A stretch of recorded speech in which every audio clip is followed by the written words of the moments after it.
Hey there e-bike fans, in this video we're going to be doing a comparison between the Lectric XP and the Aventon Sinch. Now both these bikes are fat tire 20-inch bikes that are foldable with 500 watt rear hub motors. Let's get started.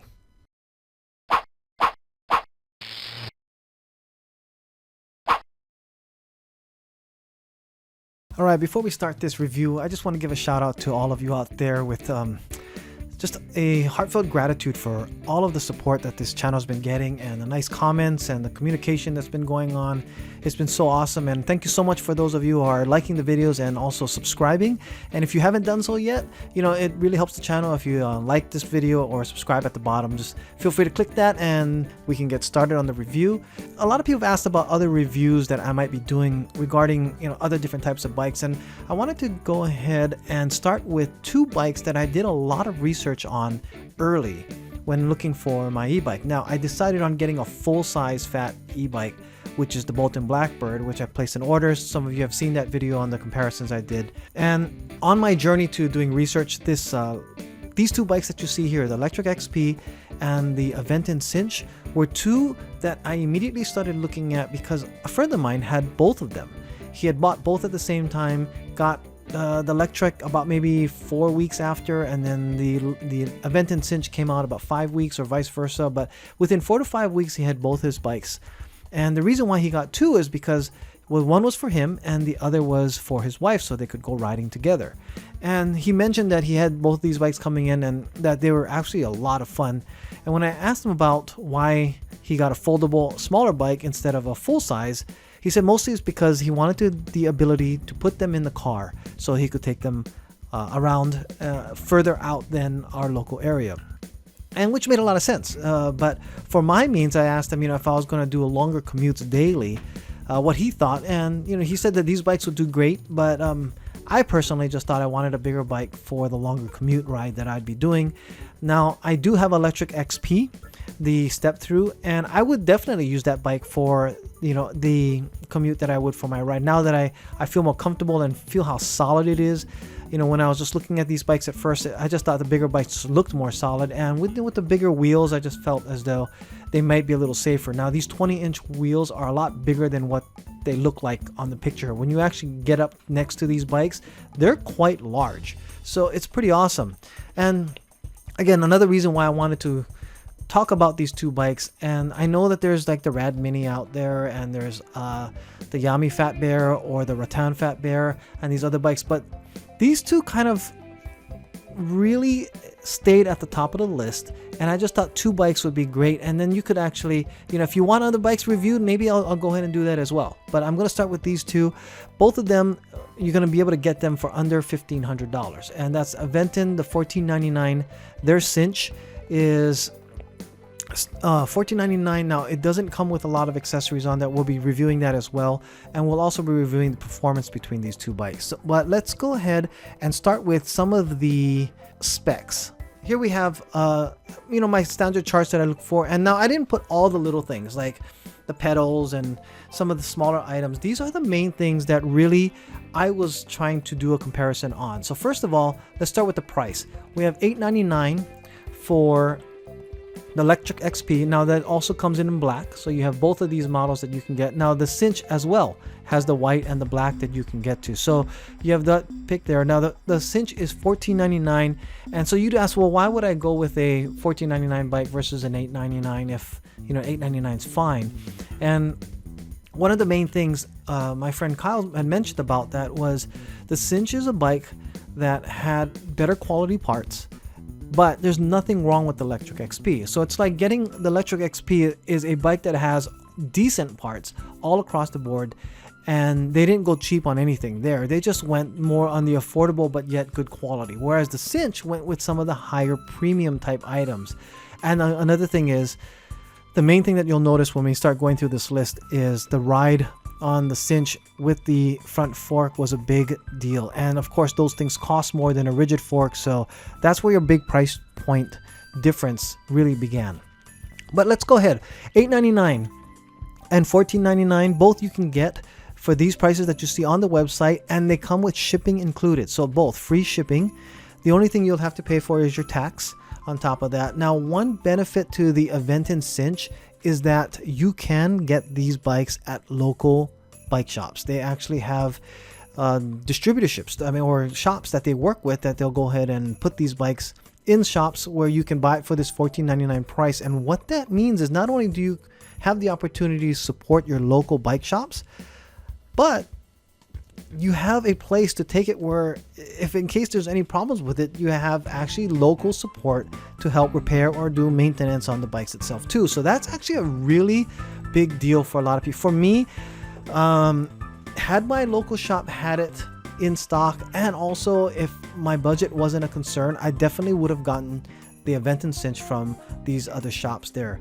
And not only because of that part of being local and supporting them and also having support, but also because, as you'll see, some of the other parts that are on the other things that we'll be doing comparisons on, it made a difference where I thought it would be something I would get. Now I went with the Lectric specifically because of the price, and because even my friend that had both bikes, he said the Lectric was a great bike, and he just said that, you know, he preferred the Aventon, but we'll go over some of that still as we go through this video. So next part is the classes between these two bikes. Now technically the Aventon Sinch can be unlocked to go up to about 24 miles an hour.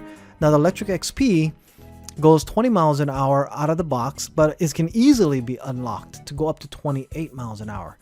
Now that would take it up to a class 3. So the Aventon, actually the Sinch can be a class 3 because it does go over the 20 miles an hour if you unlock it, but I haven't heard much about people unlocking it. So they just say it's a class 2 because most people keep it at that. Again, 28 miles an hour max here, and then we have a 24 mile per hour unlocking on this range here. Now when we're talking about the range of the bikes, this is another thing to keep in consideration. This really depends on a lot of different factors on what kind of range you're going to get. Of course, it's terrain, whether it's going to be flat, uphill, downhill. The weight of the rider is going to be a huge factor in that as well. But Aventon does put down some of their stats on their website as far as what they call real life stats, and you can actually, you know, take a look at that with real world testing here, and it'll give you some differences here. Now my friend Kyle actually took some of his own stats with his bike, and he took it to a ton of different places. So here's some pictures that he takes it off-road into these trails, and you'll see that, you know, he takes it up into the mountains on these different trails. And so he's obviously elevated. He came up these trails, so he takes these into consideration of how much he was pedaling versus how much he was throttling, and, you know, the range that he was able to get. And he said he could get up to 50 miles with helping the bike out on some of the longer ranges that he rode on.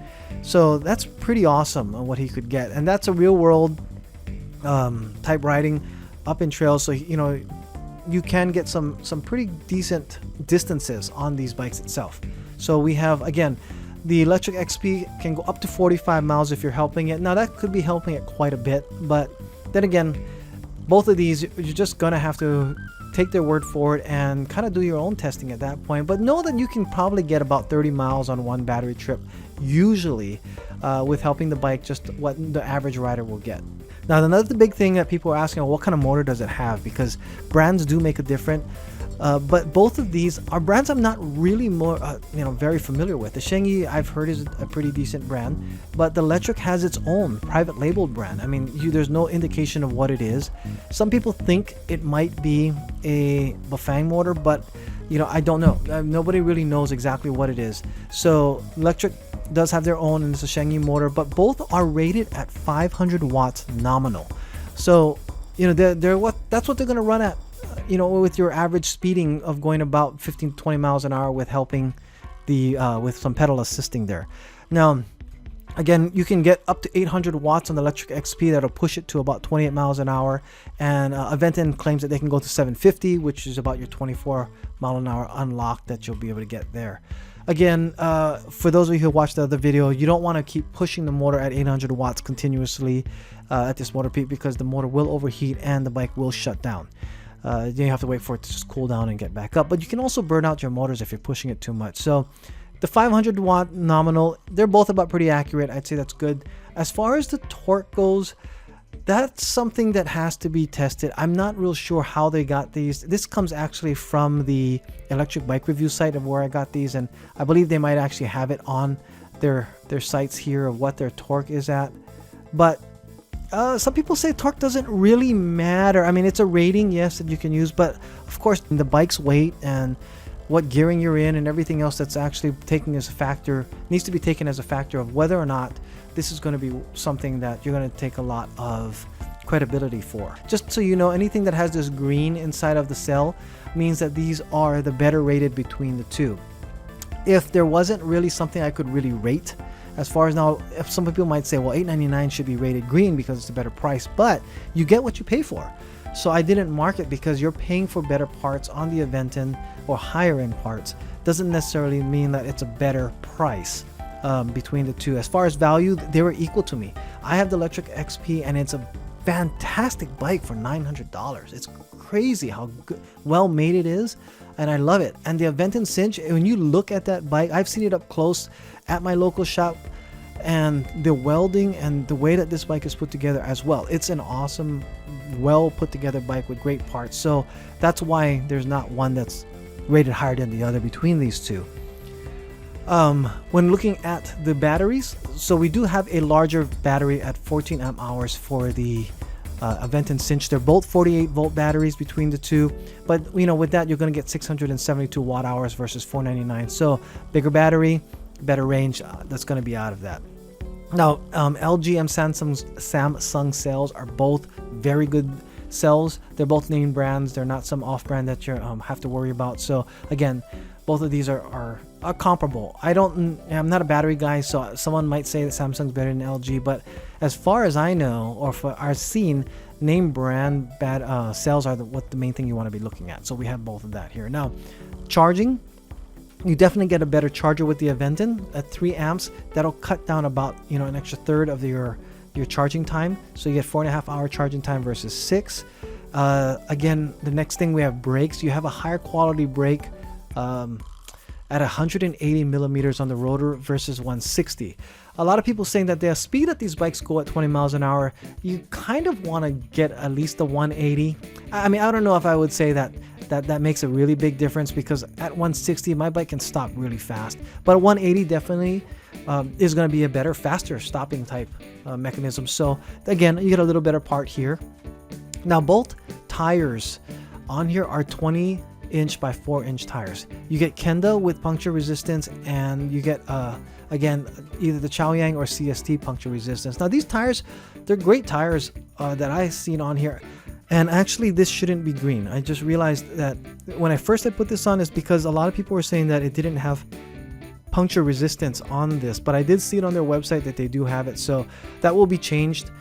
This spreadsheet, actually the actual Excel spreadsheet, is downloadable. You can see it in the description below. Just click on the link and you can download it off the ebikeproducts.com website, but the link will take you directly to the download. So I will have that fixed. This is, like I said, they're both very good tires. The Chaoyang versus CST, there's actually a big difference between these two tires as far as even tire pressure that needs to be done. I have the Chaoyang on my bike, and they need to be, actually I think it's only a 20 psi versus the CSTs are actually a higher level at 30 psi.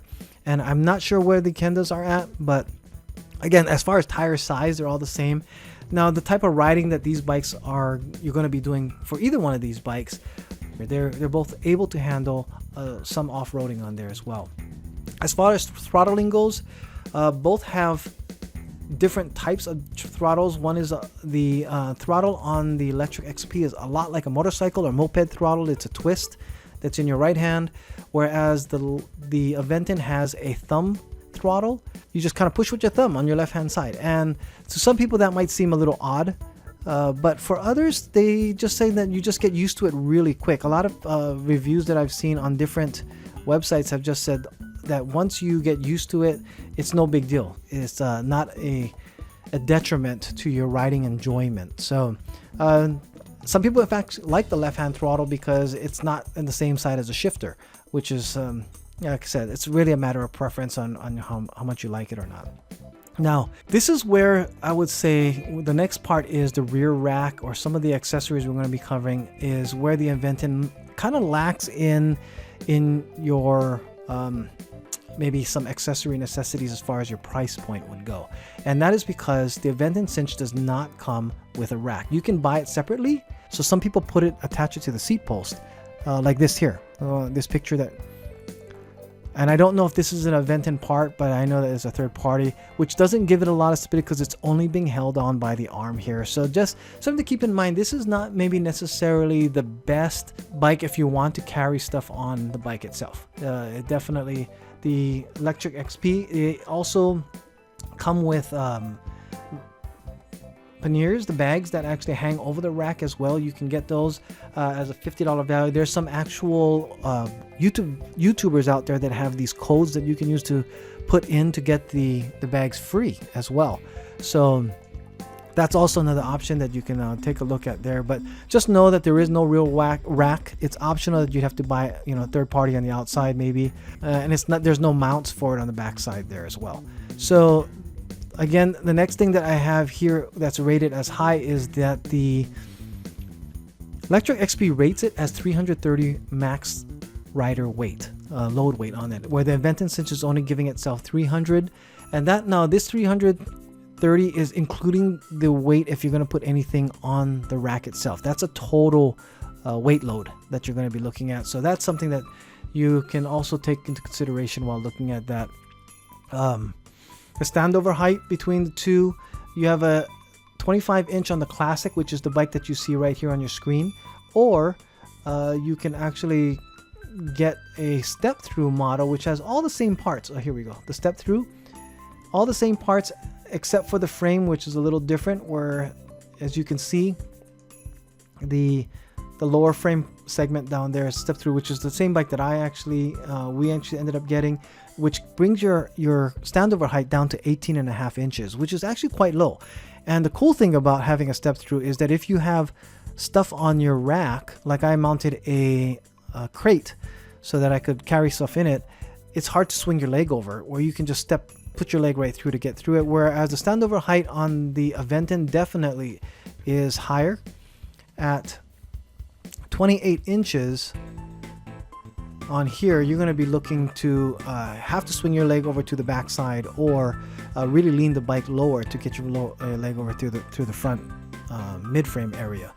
So that's just something to take consideration as well. 28 inches, you're looking at someone maybe about 5'3" to 5'4". Your inseam, that's going to be the height that your frame will be touching when your legs are both legs are straight on the ground off the seat. So that's another part that's something to consider when you're looking at these bikes here. The definitely electric, both bikes are lower than the Aventon Sinch. Now, as you can see from this picture here, this is my friend when he had both the bikes side by side. Now, of course, the angle is going to make it look like the Aventon is higher, but it is actually quite a bit higher overall when you get that frame size put there side by side. So this is a picture he had given me for side by side. Also, the pictures that I took that I was showing earlier with all those background scenes were all taken by him when he took his Aventon out and about. So you have that. Now the next thing is lights. We have definitely a benefit of having it electric is that they added integrated front and rear lights, whereas the Aventon has absolutely no lights on it. So these would have to be added separately. Of course, it's not integrated when you have something like that. So you might want to buy some rechargeable, but this is definitely more of a streamline type off-road potentially, or recreation bike, rather than a commuter bike without lights or a rack or those type of things. Now again, you can use this definitely for a commute. I mean, I definitely would if I don't have too much to carry, put on a backpack. I could take this quite far as well and really enjoy that ride. And of course, with night lights, as you can see even on some of my other videos, I attach actually some tactical flashlights on them on my bike to get more light anyway on it. But this does not have any lights attached to it, whereas your Lectric XP has an integrated front and rear lights they can turn on, which is a really nice feature. Fenders, same thing. You don't have any fenders on this bike. A lot of people sometimes just take off their fenders. I've seen a lot of YouTubers with Lectric XPs take it off. They just don't want it there. If it doesn't rain that much, or you don't care about, you know, a little splash and mud, then you know, it actually takes off some of the weight off the bike. So, and also less rattle that can potentially happen with a lot of fenders. So that's another thing that you don't get with this. You can buy it separately. Again, as you saw in that other picture, a lot of times these fenders are sold out. So if you do have an opportunity to pick them up and you want to get one, they look really nice on the bike when you do get them on, but you would have to buy it as a separate accessory in itself there. Now this is the big part, the bike weight. The Aventon is a very solid bike. Even without the extra accessories of a rack and a fender and everything else, it is still 4 pounds heavier. This is of course with the battery, because this is what your riding weight is of the bike itself. And it is just a more solid bike. Honestly, it feels more solid. Like I said, I got a chance to test ride it at one of the local bike shops, and you can totally feel it. Again, a next thing that does make a difference in the weight is a suspension fork. And that's a big deal as well. If you get a bike that has suspension fork, you actually now have a more comfortable ride because it absorbs a lot of the shock for you. Both of these bikes, as you can see, don't have rear suspension, but they don't have either of these, but they do have fat tires. So that does already cushion some of your ride, but yet also the seat posts, both of them have rigid seat posts. So they don't have any suspension or nothing to absorb shock other than the fat tires itself. So even as you could see in the pictures that I have that Kyle put on here, he has his Cloud 9, and even on my bike I have my Cloud 9 seat with a suspension seat post as well. So we both decided, you know, just for a little more comfort, we upgraded the seats and the seat posts to both the same styles. It's Cloud 9, and I think his is also a Zoom seat post style too as well. So those just are some of the things that, you know, we want to keep in mind, that you're going to need to have or want to put something to probably cushion the ride, especially for long journeys. I mean, if you're going hour, 45-minute rides, then you're going to want to actually probably cushion your seat a little. Both the stock seats with the rigid posts are hard. They can be. Now, of course, if you're riding only on bike trails, then you're not going to have too much of an issue, but even some bike trails have enough bumps that can make the bottom a little uncomfortable. Okay, so now as far as the gears go, they both have 7-speed gears, and they're both 14 to 28 tooth. To be honest, the gearing on the Lectric XP, the 14-28 tooth, what you call basically you run out of pedal. You're gonna be like what they call beating eggs when you're trying to get the bike to go a little faster, because you can pedal faster. The gearing is just a little bit too small on that. But again, the Aventon Sinch has the same type of gearing that's on there as well. They both have 52 sprockets as well, so in the front the gearing must be about the same. The benefit of why this one is green on the gearing for the Aventon is because of the Acera derailleur. They're both Shimano derailleurs, but the Lectric XP comes with a tourney and the Aventon comes with an Acera. Now, as far as the rating goes, I honestly have not, you know, ridden all the different types of bikes that have different derailleurs on them. For me, the Lectric XP shifts fine. I said, the Lectric XP does not have cheap parts. They just come with maybe the more affordable but yet quality. So you get a tourney derailleur on it, whereas you get a Acera derailleur which is rated higher by Shimano and costs a little bit more. So you have these two different. I don't know the difference as far as what it feels like, if one's smoother, one's faster, or but I do know that the Lectric XP works just great. But again, this is a higher cost and supposedly better quality, so that's why this is green here. The shifters is the same. You get a Shimano SIS. It's a right thumb shifter, where you get an Acera shifter with the Aventon. Again, a better quality shifter on that part as well. Now the chainrings are both 52 tooth chainrings. The only difference is that the big difference is that the Lectric XP has a plastic chain guard or chain guide on it, whereas the Aventon has an aluminum chain guide on it. And you know, aluminum is just a little stronger than plastic, and that's one of the reasons why it's a better quality that's going to be on there. They both have cadence sensors as far as your pedal assist sensors, so you know that's pretty much the same there. I don't know the amount of sensor magnets in those, but they're just both cadence. So I'm sorry if there's one is better than the other. I'm not real sure about that. So those are the main things about these two bikes. Okay, you have your foldable feature to them, so they both fold down, like as you can see in these pictures here. They fold pretty similarly the same way, right in the middle. The battery is also enclosed in both of them, right in the frame at that point there. The battery can be removed with a key from here, whereas the Lectric XP, the key has to be inserted at the bottom, and that's the lock in and out of it. I prefer the way that the Sinch has it, because you can put the key and remove it here, whereas the Lectric XP, once you have it unlocked and or fold the frame, the battery can easily just slide right out, and you don't want to keep the key in there while you're folding the bike, because you can bend the key. A lot of people have also mentioned stuff like that as well. So those are the two big parts of the two battery aspects of it. Of course, the battery is bigger on the Aventon Sinch, so it's a little heavier as well.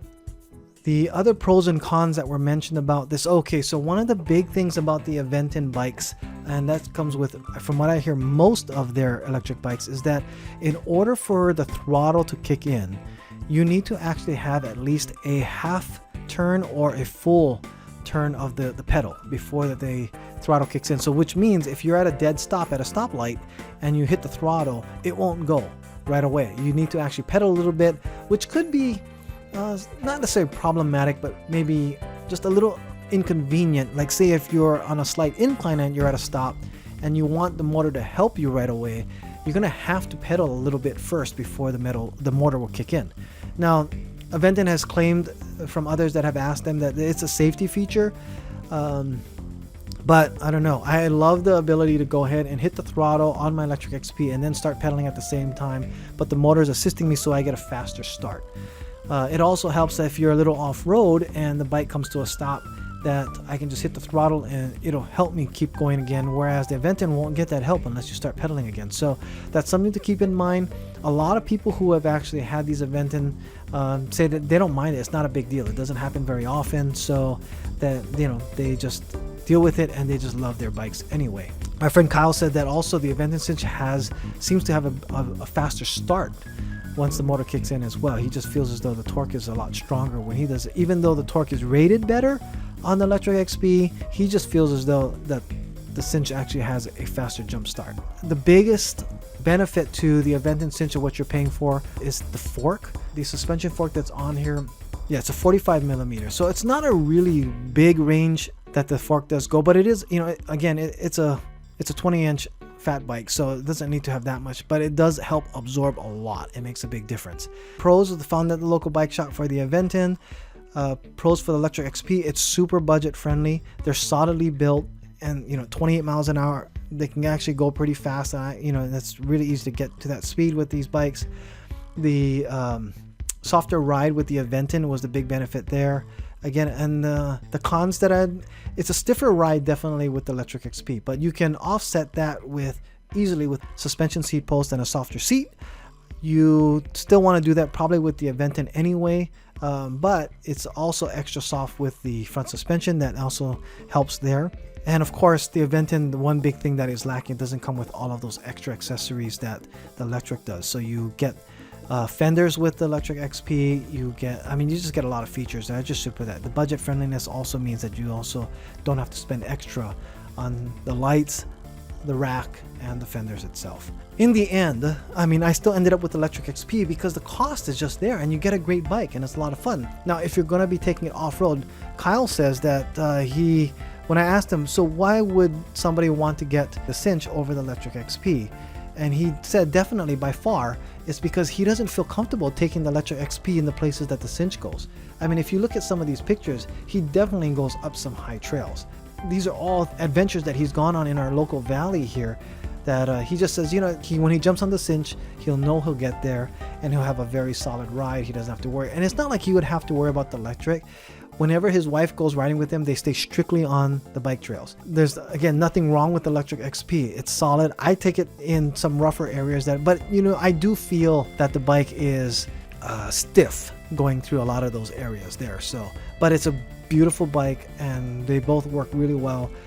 It just depends on where you're going to ride. So I hope this kind of helps give you a leap start on maybe where you want to go with your bike, or what kind of bike you might be interested in getting. I'd love to hear if you guys have an XP, or if you have a Lectric, an Aventon Sinch, and if you disagree, by all means help the community out, say what I'm wrong with on that, because I don't own the Sinch. I only have a Lectric XP. I've ridden the Sinch only on a test ride in a parking lot. Unfortunately, I was not able to schedule time to get together with Kyle so I could test out his bike myself. He just says that that bike is a more solid bike to ride on, anything that you're going to be going more adventurous with. But if you're going to stick to trails, the Lectric XP is just fine. Both bikes shipping is free.